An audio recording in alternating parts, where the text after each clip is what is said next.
About your day, man, and expectations coming in from combine now here to pro day.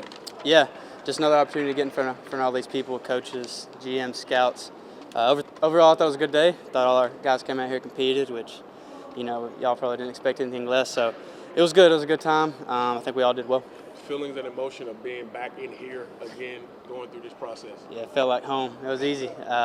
This is the easy stuff. So, yeah, really enjoyed it. Get to see some faces, all my teammates, coaches, come back for a little bit. It's always special. What do you think about all the noise around how well you've done from the combine and everybody saying Ladd's going to be moving up? How do you take that kind of noise? I guess we'll see when draft day comes. Everyone's always like, where do you want to go? Like, where do you think you're going to go? I'm like, I have no idea whoever picks me. So, it's kind of out of my control. It's up to them now. So keep doing all I can, and hopefully it'll all pay off. Ladd, how often do you reflect on the journey and your starting point? That's kind of grown into a big story. Yeah.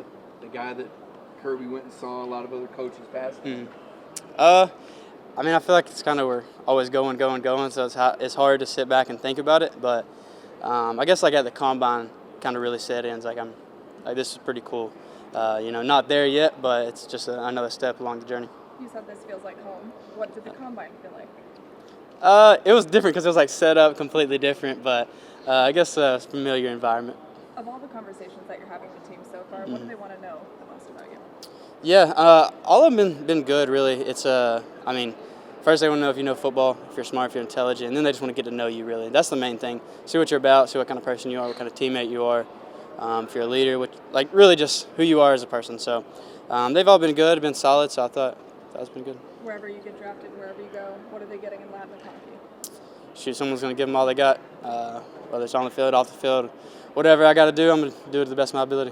Were you shocked by your 40 time of 4.39? Was that something in goal? What was your reaction when you saw it? No, that was my goal. I wasn't upset, but when I saw the 4.40, I was like, dang, hopefully the official's a little faster. But no, that was a goal. I wanted to hit the 4.3. I knew I could the way I'd been training and stuff. So, yeah, it was good. I was super pumped about that. What were you running before Indy?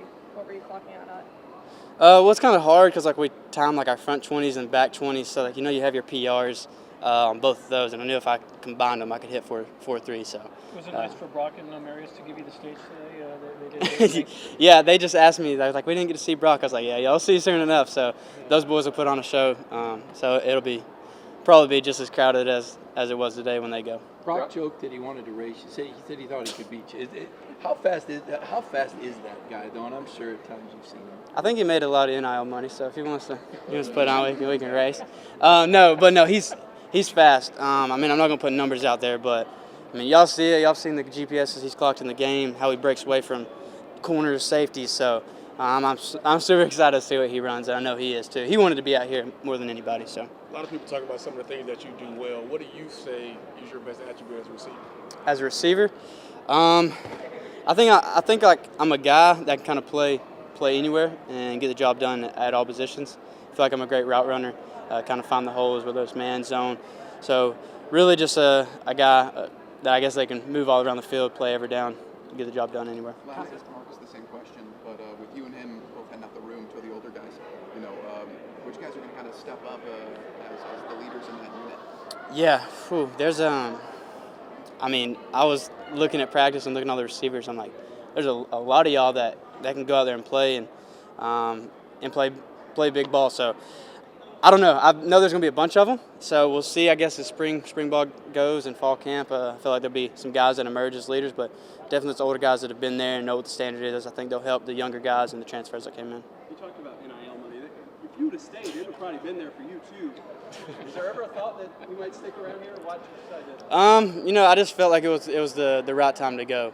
I feel like I did a lot here. They did a lot for me. And, just talking with everybody, with my team, my family, and everything, I feel like it was the right decision to go. So it was definitely hard to leave. This is a special place. 2 national championships in 4 years. It's like, dang, why leave? But I feel like I had done all I needed to do and shown what I could do. Ladd, you redshirted. Was there a moment when you knew you belonged? Obviously you came here with confidence in yourself, but as far as saying, yeah, I'm ready for all this. Yeah, I don't know. It's kind of like I don't know if there's a defining moment. But it was on scout team when I feel like I was making plays over there, and some of those guys were like, "Listen, dude, just hang on, they're gonna put you out there, they got to." So just kind of stacked days on days during that week or during that year. Even as a red shirt, when you yeah. were making plays, you saw it coming. I knew I could play at that time. I probably looking back at that moment was like, oh yeah, I'm ready, but I wasn't. So I'm super glad I had that year to mature, get a little bigger, work on my route running. So it paid off for sure. But I knew if I stuck with it, I could get it done. What would it mean? I know you would love to play for any team that drafts you. But Yeah. 707 or 404 number calls you and it's the Falcons. What would that mean? Yeah. I mean, Georgia boy. Born and raised, went here, so play for Atlanta. I know I'd have a ton of support, so it'd be pretty cool. What did those early recruiting conversations? Coach Smart spoke about what they saw in you early on. What do you remember about what they told you they saw in you and what you could accomplish here? Yeah, it's kind of like it was super late, so I feel like they just saw a guy that they could develop. That was pretty athletic, could run pretty fast. So I was like, all right, let's try this guy out.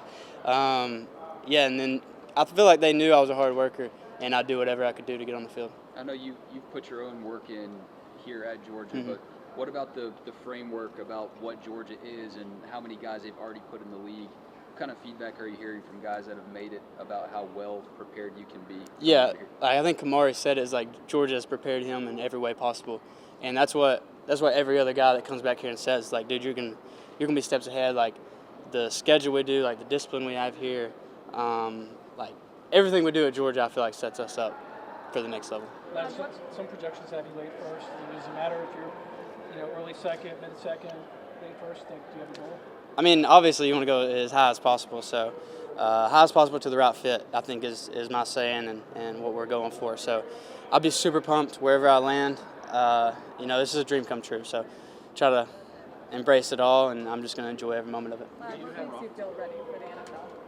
Yeah, being here for sure. Like we just talked about, I feel like I've played against the highest competition week in and week out. Being in the SEC, practice, my coaches prepared me on and off the field. So I think I'm ready for that, to make that transition, and hopefully it goes smoothly. I know I have a lot of people in my corner that support me, and I can lean on whenever I need them. How big was it for Gunner to throw today? Sorry. What? How big was it to get to throw and catch with Gunner today? Oh, yeah, I appreciate him more than he knows coming out here and throwing for me. So he was slinging it around a little bit. So I know when Gunner gets his opportunity to go out there and take over this team, that he'll do that. What does the right fit look like for you when you talk about NFL teams? What would make that right fit? Yeah, just I feel like be at a place that believes in me and that's just going to invest in me. I'll go out there, I'll play receiver, I'll play special teams, like whatever they need me to do. I just want to contribute. That's my goal, go out there and contribute that first year. Just let them know that they're making the right choice when they pick me. We've got a couple former coaches out there in the NFL, between obviously Monken in Baltimore and then obviously McClendon out there in Tampa Bay. What would it mean to get to play with those guys and work under them again? Yeah, that would be pretty cool. You're kind of familiar with those guys. Both those coaches had such a huge impact on me, so to reunite with them would be pretty sweet as well. Did Thorson punt for you out there today? No, he did not. So it was Mo and then George, I think from UConn, was out there. So I just met him this week. So he was kicking them good. We got time for one more. What are you going to miss the most about Athens? Restaurant, working out here, guys. What's going to be the thing you all my people for sure. Yeah, like my teammates, friends I made here and stuff. So, but I'll stay in touch with them. I'll come back. They'll come visit. So it'll be cool. But for sure, the people. That's the best part about this place.